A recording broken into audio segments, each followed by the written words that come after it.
A última sessão plenária foi marcada por dois principais factos. O primeiro deles foi a repreensão que André Ventura recebeu do presidente por conta de uma das expressões usadas durante a sua intervenção. E, portanto, aqui chegados, eu gostava de lhe perguntar francamente, se em vez de vir para aqui com números e PowerPoints, porque isso já estávamos habituados do Partido Socialista, a trazer que vai crescer A e B e C, eu quero é soluções concretas. Homem, o que é que vai fazer para resolver o problema na saúde em Portugal? É isso que nós...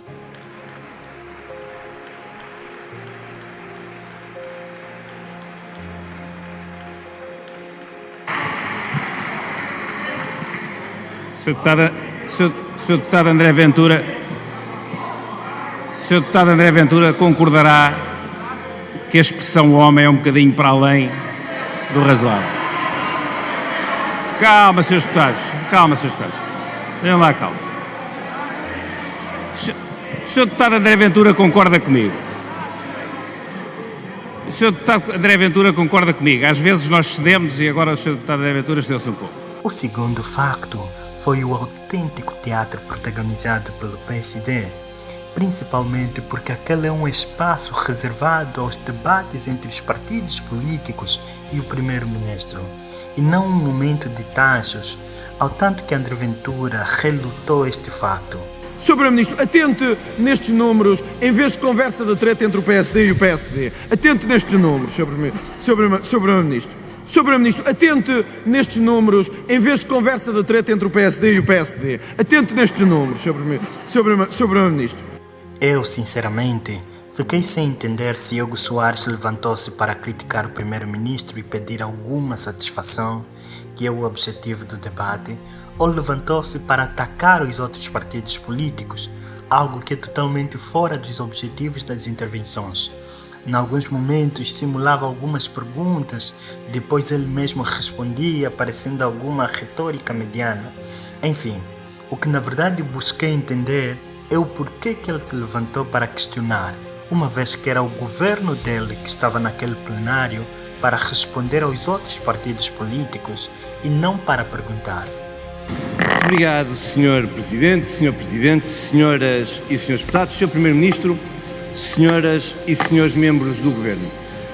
Sr. Primeiro-Ministro, durante as últimas semanas, o espaço público tem sido amplamente inundado acerca do debate que se antecipa da greve geral que está convocada para o próximo dia 11.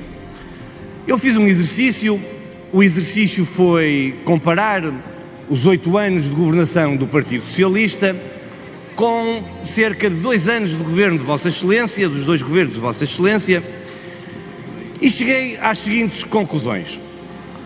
Durante os 2 anos de governo de Vossa Excelência, a pergunta que eu coloquei a mim próprio foi: os impostos que os trabalhadores pagam, aumentaram ou diminuíram? A resposta face aos 8 anos do Partido Socialista foi: em 2 anos, os governos de Vossas Excelências diminuíram 4 vezes os impostos sobre quem trabalha e, portanto, os impostos sobre os trabalhadores diminuíram. E sobre as empresas? As empresas têm hoje melhores condições para pagar melhores salários? Têm condições para pagar melhores salários, estão a pagar melhores salários, porque também os impostos sobre as empresas diminuíram. E depois pensei, há de haver outra razão.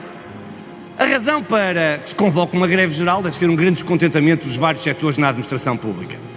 Olhei para os 8 anos de governo do Partido Socialista e constatei que os oficiais de justiça protestavam porque não era valorizada a carreira, porque os médicos protestavam porque não era valorizada as carreiras. Olhei para os enfermeiros e eles protestavam porque as carreiras não foram valorizadas.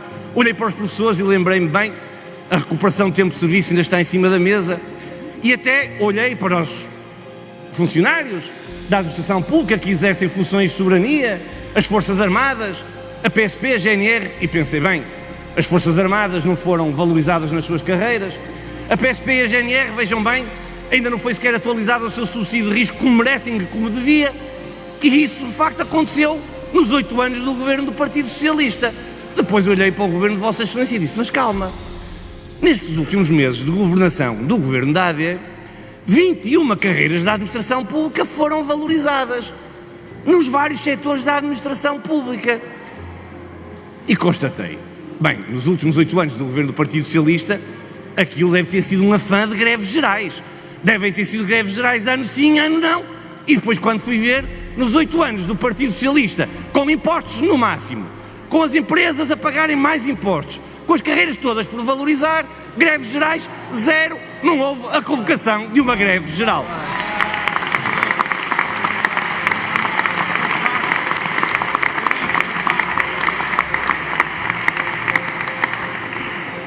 Estamos, portanto, resolvidos. Estes não são os motivos para a convocatória da greve geral.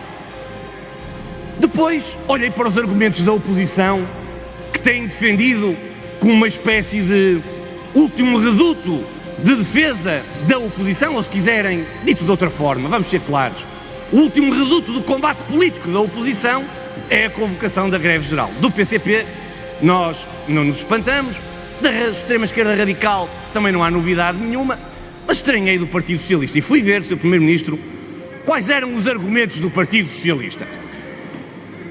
E os argumentos do Partido Socialista são 3. Os argumentos do Partido Socialista são 3.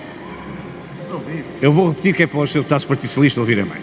Os argumentos do Partido Socialista são 3. Primeiro argumento. Sr. Primeiro-Ministro, a greve geral justifica-se por uma razão de legitimidade. Sua, do seu governo, do governo que está à nossa frente. E já explico. Segundo argumento, um argumento de timing. Porquê nesta altura? E um terceiro argumento é substantivo. Vamos à questão da legitimidade.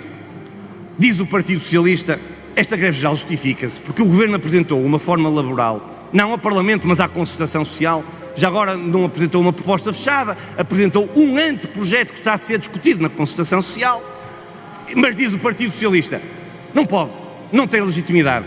O Governo, e repete isto todos os dias, Sr. Primeiro-Ministro, como se fosse a maior verdade, a verdade absoluta. O Governo não disse ao país, nem no programa eleitoral, nem no programa de Governo, que iria fazer uma greve geral. Ora, se o Governo não anunciou ao país, o Governo não pode fazer uma proposta, um anteprojeto de alteração à lei laboral. Repito como se fosse uma verdade absoluta. Eu vou só aconselhar os deputados do Partido Socialista e o país, para que se verifique se é verdade este argumento, que possam ler a página 134, 135 e a página 266 do programa eleitoral da AD.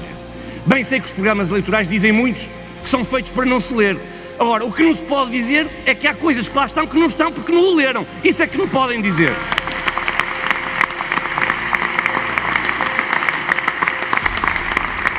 Mas se eu acredito que não leram o programa eleitoral, como viabilizaram este governo na Assembleia da República, leram o programa de governo, senão isso seria de uma insensatez a toda a prova. Vou recomendar ao Partido Socialista, ao Sr. Secretário-Geral do Partido Socialista, a leitura da página 21 do programa de governo, onde se diz e se lê: o grau de rigidez da legislação laboral deverá ser atenuado de forma a promover a competitividade e a sustentabilidade da economia portuguesa. Vou continuar, senhores deputados, na página 22, que aconselho a vossa leitura também. Proposta do programa de governo. Revisão, eu já leio mal, Sr. Primeiro-Ministro, mas eu vou tentar ler outra vez. Revisão da legislação laboral, desejadamente na concertação social. Esqueçam lá o argumento da legitimidade, porque esse não existe, esse é falso.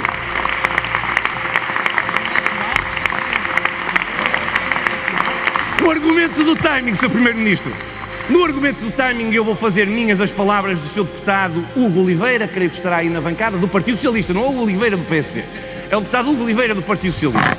Na quarta-feira, Sr. Primeiro-Ministro, este Parlamento, nas declarações políticas, discutiu a greve geral. E a dada altura o deputado Hugo Oliveira, eu vou citar, disse assim: não se percebe porque é que esta greve geral se faz agora. Porquê? Disse ele, veja bem, um elogio que eu não esperava ao vosso governo, ao nosso governo. A economia cresce como nunca e o emprego está em níveis históricos. Eu vou repetir, Partido Socialista Dixit. A economia cresce como nunca e o emprego está em máximos históricos. Pois é bem verdade. E é precisamente porque a economia cresce e que o emprego está em alta que nós devemos revisitar a legislação laboral. Porque as reformas não se devem fazer em momentos de crise. As reformas demonstram ambição, de quem acha que a economia está a crescer como nunca, mas tem a ambição de crescer mais e mais para poder pagar melhores salários. É por isso que é agora. É por isso que é agora. E na questão substantiva, a grande crítica que andou meses no debate político é uma violência para a proteção parental. É uma violência esta reforma que o Governo apresenta. Foram ver, foram ler. Afinal, tudo aquilo que se dizia não tinha nada a ver com o que estava no anteprojeto, e o anteprojeto até reforça a proteção parental, quer de pais, quer de mães, na legislação laboral. Ora, também o argumento substantivo caiu por terra. Também caiu, não foi por terra, mas foi o Carmo e a Trindade, quando o seu Primeiro-Ministro disse que esta greve tinha, evidentemente, intenções políticas. Caiu o Carmo e a Trindade. Pois eu vou lhe dizer ao seu Primeiro-Ministro, eu quero aqui dizer às senhoras e aos seus deputados da oposição que não há greves sem intenções políticas. Não há greves sem intenções políticas. Podem elas ser, e isso é que eu vos pergunto, o que é que entendem sobre a matéria, são mais ou menos influenciadas do ponto de vista partidário. Se têm ou não têm uma razão de ser mais de contestação, mais de combate político, porque a pergunta, Sr. Primeiro-Ministro, que lhe deixo é a seguinte: consegue compreender que perante tudo aquilo que eu aqui trouxe, em 8 anos de governação da esquerda, não houve uma greve geral, e num ano e meio, 2 anos da sua governação, onde os impostos descem, os salários aumentam a um ritmo superior à média da União Europeia, é dito pela OCDE, onde as carreiras são valorizadas, onde a economia cresce como nunca e os empregos estão em máximos históricos, o Sr. Primeiro-Ministro consegue compreender esta guerra? Muito obrigado, Sr. Deputado. Tem a palavra o Sr. Primeiro-Ministro para responder.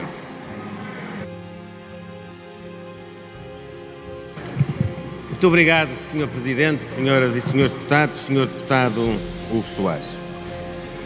Eu queria, em primeiro lugar, assinalar aquilo que é óbvio, mas que tem de ser, mais uma vez, reforçado.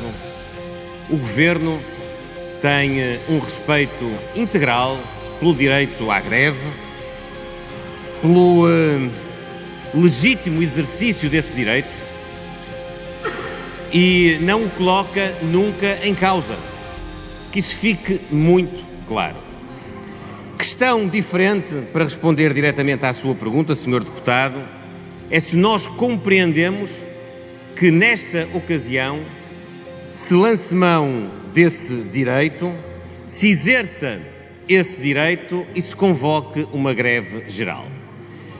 Francamente, numa altura em que o país vive uma circunstância onde o rendimento médio dos seus trabalhadores, no ano de 2024, subiu 6,7%, que foi o maior aumento da OCDE, que se obteve por via do aumento dos salários e da diminuição dos impostos sobre os rendimentos do trabalho, numa altura onde, até o 3º trimestre deste ano, o aumento transversal do rendimento dos trabalhadores portugueses andou na casa dos 9%, este ano de 2025, numa altura onde a carga fiscal e contributiva está a diminuir sobre os rendimentos do trabalho, numa altura onde este Parlamento aprovou o Orçamento do Estado para 2026, que consagrou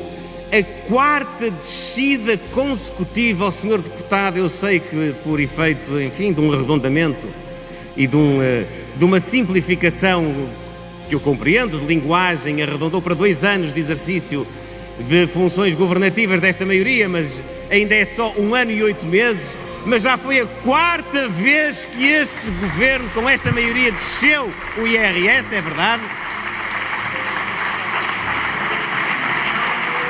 Numa altura onde se perspectiva que o salário mínimo nacional volta a subir, porque nos termos do acordo tripartido que subscrevemos com os parceiros sociais em outubro de 2024, nós assumimos o compromisso que em 2026 esse aumento deve significar pelo menos 920 euros. E já agora, Sr. Deputado, lembrou aquilo que está plasmado no programa eleitoral da AD relativamente à legislação laboral, aquilo que está dito, escrito no programa do Governo, mas também podia ter lembrado o que está escrito no acordo tripartido assinado pelo Governo, pelas entidades empregadoras e pela UGT em 1 de outubro de 2024, acordo tripartido onde se prevê também revisitar a legislação laboral.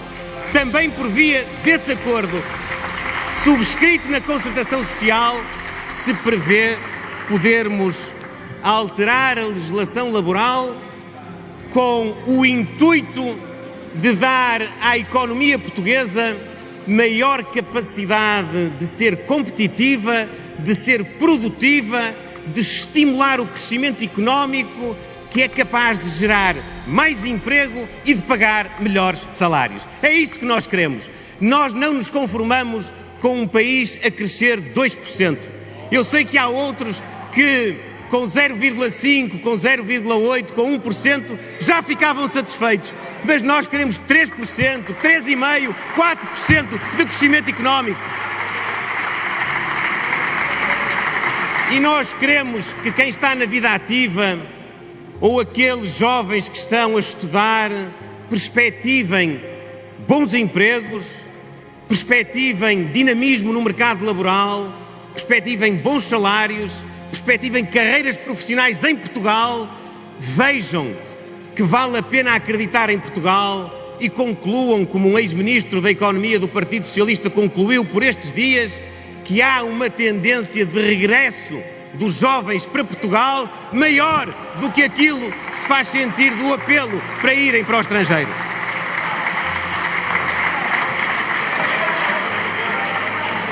Reclamam da bancada do Partido Socialista. Reclamam da bancada do Partido Socialista. Desde quando nós vamos conceder? Desde há 4 anos esta parte. Pois, senhores deputados, não nos custa reconhecer que a tendência tenha essa perspectiva temporal. Assim, as senhoras e os senhores deputados do Partido Socialista tenham a mesma hombridade de dizer que agora estamos no caminho certo, estamos a acelerar essa tendência, estamos a construir o Portugal do futuro. É verdade, senhores deputados. Senhor deputado Hugo Soares, e nós podíamos de facto discorrer mais de 20 acordos que celebramos na administração pública. Senhor deputado Eurico Brilhante Dias, se quiser batizá-los, podem ser os acordos Montenegro, os acordos Miranda Sarmento, Medina não são de certeza, porque esse não assinou nenhum.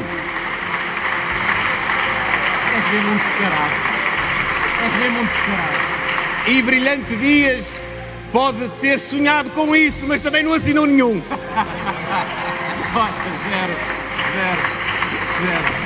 E vou-lhe dizer, vai continuar a sonhar porque vai esperar muitos anos até voltar a ter a mesma oportunidade.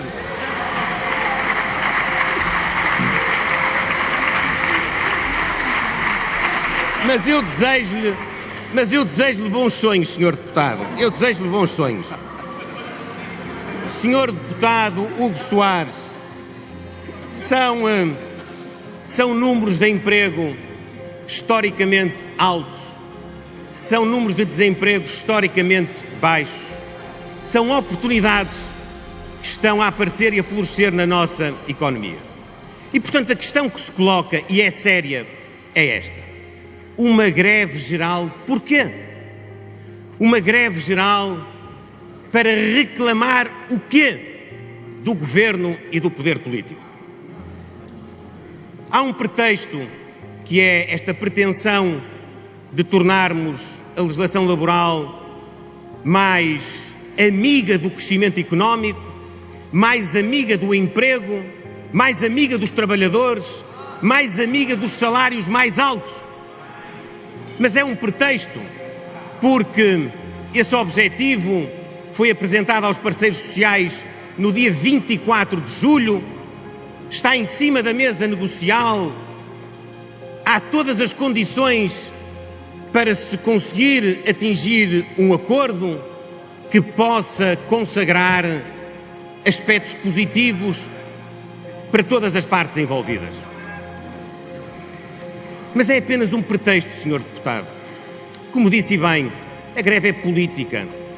A greve motiva aqueles que nunca chegarão a acordo, não querem chegar a acordo, a CGTP, e mobiliza os outros que, sinceramente, caíram na armadilha da CGTP. Eu quero responder-lhe diretamente, pensando como um trabalhador português pensa em casa. Eu respeito quem está na vida sindical, eu respeito quem tem responsabilidades sindicais, mas vamos colocar a questão do ponto de vista do sindicalizado. Eu sou trabalhador português e estou em casa e penso, eu vou fazer greve por quê? Eu vou fazer greve porque estou a ganhar menos? Não, eu estou a ganhar mais salário. Eu vou fazer greve porque estou a pagar mais impostos sobre o meu trabalho? Não, eu estou a pagar menos impostos. Eu vou fazer greve porque o meu emprego está em perigo? Não. Na grandíssima maioria dos casos, o meu emprego não está em perigo. Eu vou fazer greve porque faltam oportunidades de emprego na nossa economia? Não, felizmente a nossa economia está a gerar oportunidades de emprego. Eu vou fazer greve porque os meus filhos e os meus netos estão sem oportunidades? Não, hoje há oportunidades para os meus filhos e para os meus netos. Eu olho, com pessimismo para o futuro próximo? Não olho. Eu vou fazer greve porquê? Porque estão a negociar leis laborais para sermos mais competitivos e mais produtivos? Não, eu devo esperar para saber se vem aí alguma coisa que efetivamente prejudica a minha vida. E vou-lhe dizer, Sr. Deputado Hugo Soares, eu, trabalhador sindicalizado, vou ler o que está hoje na mesa das negociações e concluo. Não vem aí nenhuma revolução, não vai haver nenhuma perda daquilo que são os meus direitos, vai haver a valorização da nossa economia e, portanto, vale a pena continuar a trabalhar. E esta greve não faz sentido.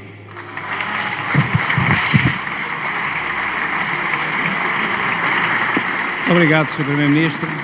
Sr. Deputado Hugo Soares, tem a palavra. Muito obrigado, Sr. Presidente. Sr. Deputado, Sr. Primeiro-Ministro, olha, eu vou responder à sua pergunta. Sabe porque é que muitos desses trabalhadores vão fazer greve, Sr. Primeiro-Ministro? Eu vou-lhe responder. Porque não vão ter comboio para ir para o local de trabalho nesse dia, porque é precisamente por isso que o país vai paralisar e é essa a intenção de quem promove esta greve sem qualquer motivo fundamentado. Senhor Primeiro-Ministro e Srs. Deputados, de facto, quem não percebe a realidade não merece mesmo governar. O Partido Socialista nega hoje, negou sempre, de resto eu percebo, tem responsabilidades naquilo que aconteceu no país em matéria de imigração desregulada. Nós constatamos o problema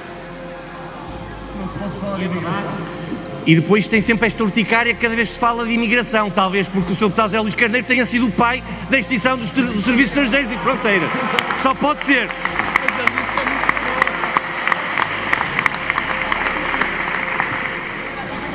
Nós constatamos que havia um problema que trazia uma percepção de insegurança, que trazia o não cumprimento de regras e, sobretudo, que não permitia que nós tratássemos as pessoas que nos procuram com humanismo e com dignidade. Olhamos para a lei dos estrangeiros, revisitámo-la, com muito esforço, com muito trabalho parlamentar, revisitámo-la e criamos alterações legislativas que hoje permite que haja regras claras para a entrada em Portugal e que se tenha acabado com o caos em que o Partido Socialista nos deixou. Primeiro ponto, pilar do triângulo. Olhamos para aqueles que nos devem proteger, regular a imigração e depois da extinção atabalhoada dos serviços estrangeiros e fronteiras, criamos a Unidade Nacional de Estrangeiros e Fronteiras, junto da PSP, para precisamente cuidar das nossas fronteiras e sabermos quem entra, como entra e por que entra. E ontem, é notícia que o Conselho de Ministros fechou o triângulo da política de imigração, regulando e criando a nova lei do retorno. Queria, Sr. Primeiro-Ministro, em nome do Grupo Parlamentar do PSD, dar os parabéns ao Governo por ter concluído esta reforma da política de imigração em Portugal e pedia ao Sr. Primeiro-Ministro que pudesse sobre ela discorrer e, uma vez que o diploma ainda não é público, pudesse, nesta primeira ocasião, apresentar ao Parlamento aquilo que são as principais alterações e os principais objetivos do diploma ontem aprovado num Conselho de Ministros, que é o elemento final que faltava para terminarmos de uma vez por todas com o caos em que o Partido Socialista deixou a imigração em Portugal. Muito obrigado, Sr. Deputado. Sr. Primeiro-Ministro tem a palavra para responder. Muito obrigado, Sr. Presidente, Senhoras e Senhores Deputados. Sr. Deputado Hugo Soares, efetivamente, nós aprovámos ontem no Conselho de Ministros o texto da proposta de lei que oportunamente será remetida a este Parlamento e que altera o edifício jurídico relativo ao instrumento de retorno com vista a dar-lhe maior agilidade, maior capacidade de podermos ser consequentes e podermos ter, portanto, uma política que possa, por um lado, recuperar o cumprimento das regras e demonstrar que vale a pena vir para Portugal dentro da legalidade e também demonstrar que não vale a pena vir para Portugal fora dos princípios legais e que quem vier fora desses princípios terá de retornar à sua origem. Aquilo que temos hoje é uma legislação permissiva, cujas regras acabam por favorecer o abuso e acabam no fim do dia por fazer com que quem incumpre tenha o benefício do incumprimento. E, portanto, nesse caminho, que, como lembrou, começou com o fim da manifestação de interesse que tinha um efeito de chamada, hoje é claríssimo, não há ninguém que o possa contestar, depois de recuperarmos os mais de 400 mil processos pendentes, depois de alterarmos a lei de estrangeiros, de criarmos a Unidade Nacional de Estrangeiros e Fronteiras, depois de alterarmos também a lei da nacionalidade, agora com maior eficácia no retorno, nós vamos, de facto, poder ter uma imigração regulada e humanista, dignificando as pessoas e as famílias que vêm para Portugal por bem, a enriquecer os nossos recursos humanos e construir os seus projetos de vida. Muito obrigado, Sr. Primeiro-Ministro.